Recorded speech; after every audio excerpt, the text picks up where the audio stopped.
I think when we optimize our own energy and we feel focused, everything else falls into place. We can make better decisions. We can be more resilient when things go against us. We can be more resilient when people say something that we might have taken a different way. All those things. If we're tired, if we're worn down, if we're burned out, all those things become harder. Energy, and how that's kind of the leading indicator. So Dr. K, talk to me a little bit about why energy is more um, predictive than time or money. What are your thoughts on that? We can try to maximize, obviously, we're trying to maximize revenue and profit in the business. We're trying to maximize freedom in our personal lives as a result of being a business owner and all those things. But I can usually tell when I meet somebody, and let's say we're on a discovery call, I can usually tell pretty quickly how much longer they can endure being in the present state that they are. Hmm. So, spoke to a gentleman yesterday, very successful business, um, and he's actually implemented a whole lot of things that I would have suggested that he do. Uh, Done that already, but there's a level of burnout that is approaching, and I can tell simply by the language and the body language of how he describes his energy levels. I think when we optimize our own energy, optimize for energy, then everything else follows. If we feel energized and we feel focused, everything else falls into place. We can make better decisions. We can be more resilient when things go against us. We can be more resilient when people say something that we might have taken a different way. All those things.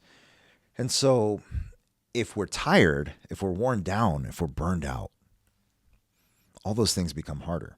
So I think if we can maximize doing the things that give us the most energy and minimize doing the things that sap our energy, granted, it's a lot easier when you have an incredible team because what gives you energy might sap somebody else's energy.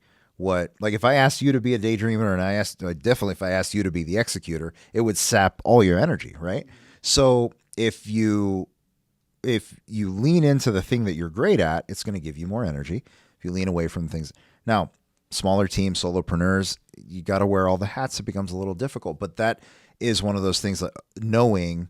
There's a really great book by Dan Martell called Buy Back Your Time. So Mm. for the solopreneur, there's like an energy audit that he has in there too.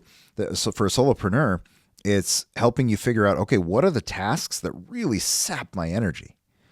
And I need to get somebody that's great at that to do those things for me. So like for me, I have an executive assistant who handles all my scheduling because when I'm in the middle of coaching folks and I get a text from one of my clients about, oh, can't make that appointment. Can we reschedule?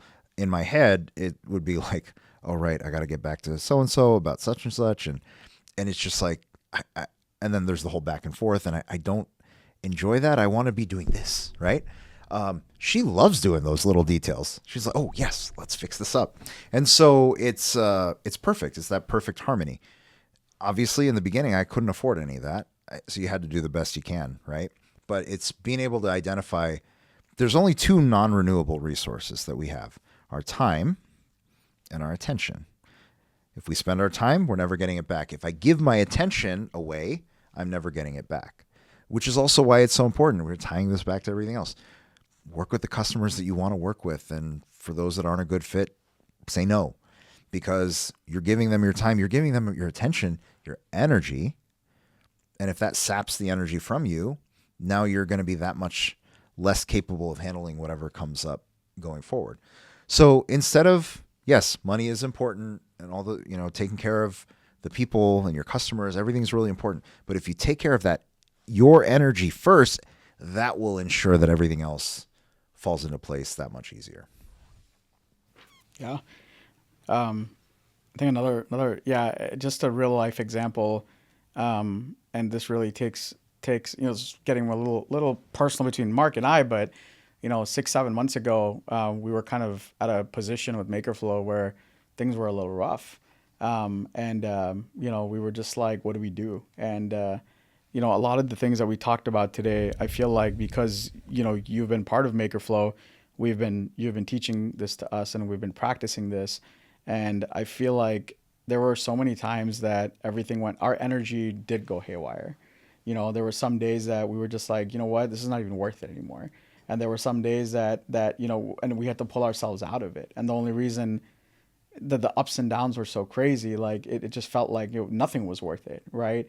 But then again, re-identifying our identity. Like Marc and I spent a lot of time outside of work. From our work was from 9 to 5, but then Marc and I were going out from 5 to 10, and we were like, okay, who are we? Like, why are we doing this? And just trying to re-identify our why. And we've done that so many times. You don't just identify your why once and that's it. It's written in stone.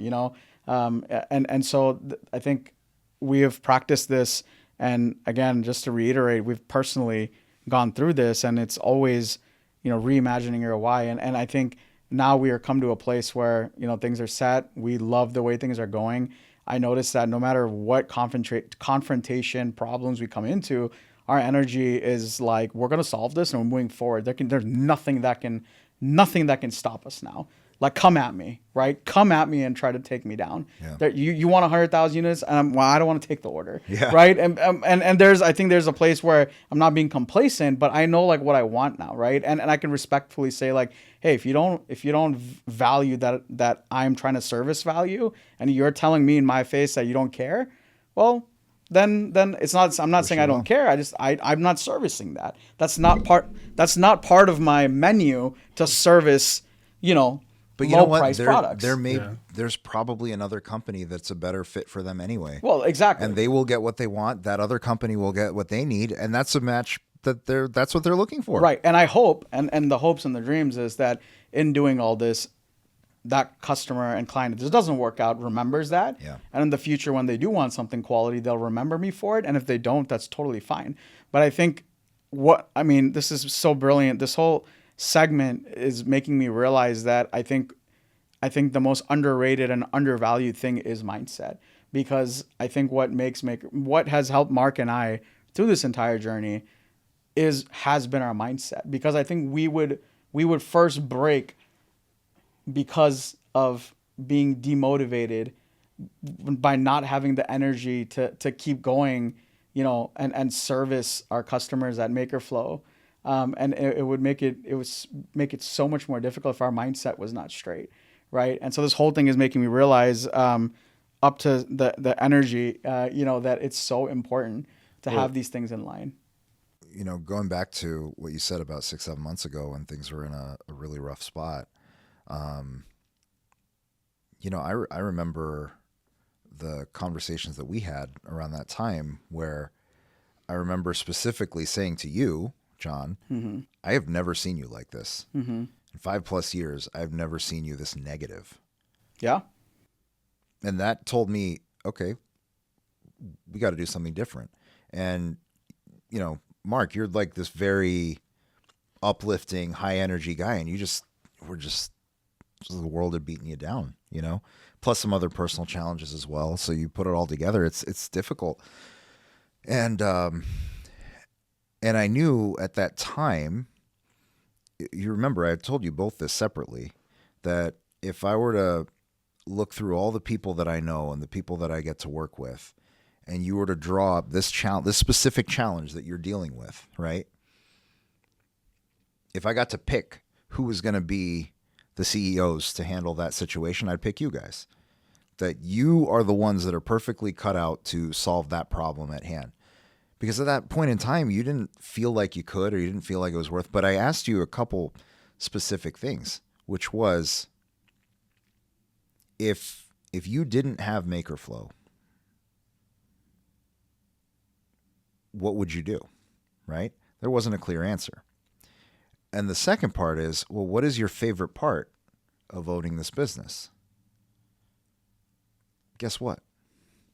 Had everything to do with. Do you remember what you told me? The people that we get to spend every day with. the people that you get to spend every day with. Yeah.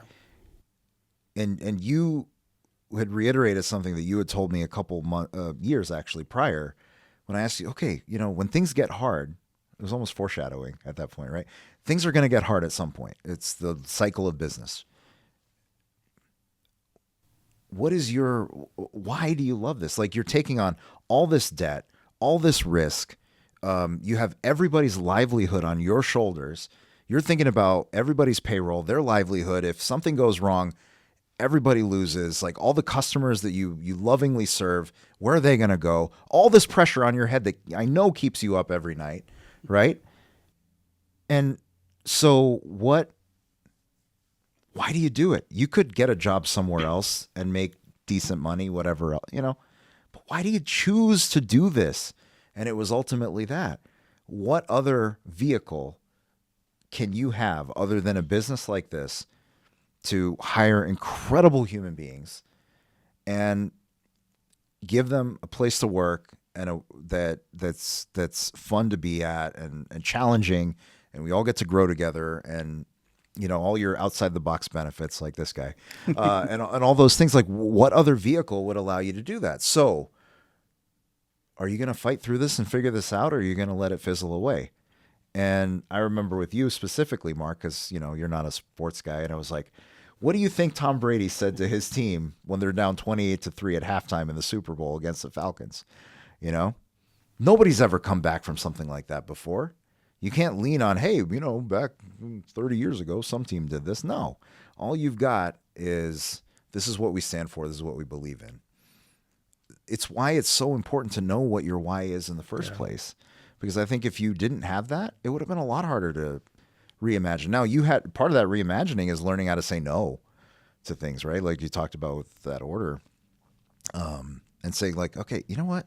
We're not going to be the compete on price guy. We're going to build an incredible community, and we're going to come up with innovative products that you can't get anywhere else. We're going to put our heart and soul into this, and we're going to introduce our customers and our team together, and like let them see, who we are and what we stand for, and that's what we'll be about. And the moment that happened, things started to change. Your energy started to change. And by the way, you guys as leaders, and some of you might have some small teams as well. Like, our role as a leader, if we show up with low energy, everybody suffers. Everybody suffers. Even if they're having a good day, not anymore. Right? And now, does that mean we have to be perfect and put on a smile every day? No, but it does mean that we've got to constantly do the work to make sure that we are in a good place, that we're always growing, that we can be a good example for the people around us, be authentic and really strive to be the best that we can be. And as we do that, we feel more energy. We dedicate our time and attention more intentionally. And then we know, okay, the money will come. The profits will come. Yeah. And it will. That's a nice secondary side effect. Let your energy and the service be the number one focus. Yeah. The word that comes to my mind, when I listen to that, is the impact that John and I are able to make, not only with our team members, but, all of our customers and all of our vendors that we work with. And it's the impact that gives us the energy to come to work every day. Like you said, it isn't high energy all the time. There's ups and downs, but finding that identity that we keep coming back to and what gives you that energy. And for us, it's the impact and the changes. And if we can see that impact we're making on our team and our customers, and that's what keeps us going. Yeah, 100%. I get it. I'm excited to wake up in the morning and come to work. And a lot of people ask, like, you work so much, and it's like, I don't really see it that way. I feel like another minute I get is another chance I have to make an impact, and that's exciting to me. So Exactly. keeps my, and then again, it wouldn't be that way if I didn't have, if we didn't have identity, and we didn't have, Marc and I didn't have like focus on what we were trying to do, who we are, why we're doing it. Like, and there's a why to everything, right? And the minute you start understanding that, when you realize that the decisions you make, there's a reason why you're making them, it puts purpose, it puts the jet fuel, and now you know where you're going, where you're headed, and what you're doing, and that's what gives the energy, and then you automatically just you automatically become this person. Like, we're now talking about, okay, what activities drain our energy. Okay, what activities are not worth it, you know, and we're trying to push those activities out. So, you know, you've definitely trained us in doing this, and we're putting into action, and we're slowly doing it little by little actions, by little wins, and now it's just becoming big decisions and big actions. And it's like a whole learning experience. It won't happen, like you said, it won't happen in a week. It takes time, but you have to consciously understand it, believe it, work it into your system, work it week to week, day to day, and then eventually it becomes part of who you are, which is pretty awesome. So, yeah. Awesome. Yeah, I think we're having some of our own epiphanies. I know, it's like realizations. Like it's great like coaching getting the session feels. here. Yeah, I know. Thanks. Yeah, we just got 2 hours with Dr. K for free. Winning, high energy, high impact. There You we didn't go. see that coming. You didn't visualize it. I did.